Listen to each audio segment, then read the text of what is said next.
Hey y'all, Chef IrixGuy here, back again from the kitchen at the Appalachian Ocean.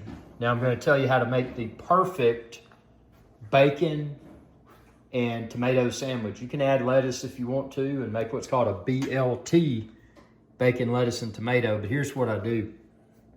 A nice thick slather of mayonnaise. Don't get any of that non-fat stuff. Get the good real mayonnaise.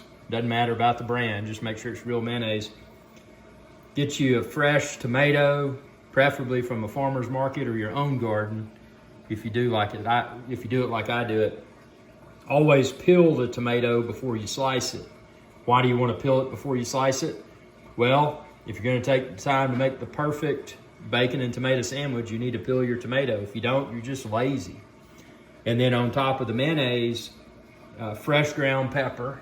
This is what I use right here, a Peugeot pepper mill, and I've linked it within this video's description. But fresh ground pepper is very important.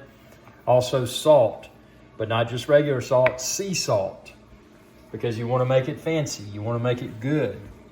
And then the bacon, just get the best bacon that you can find at the store. Cook it in a skillet.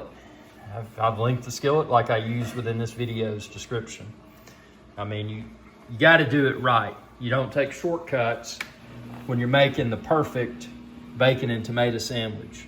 So this is how Chef IrixGuy makes the perfect bacon and tomato sandwich. I'm not a big lettuce guy. I mean, I like a salad, but I don't want to put lettuce on my bacon and tomato. Personal preference. You could if you wanted to.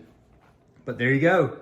Subscribe, ring that bell, and check out all of my cooking videos here on my YouTube channel, youtube.com/IrixGuy. Y'all have a good day. Hey y'all, IrixGuy here. I hope you enjoyed this video, and please be sure to subscribe to my channel, and when you do, ring that bell icon to be notified whenever I post another video. Thanks for your viewership, and y'all have a good day.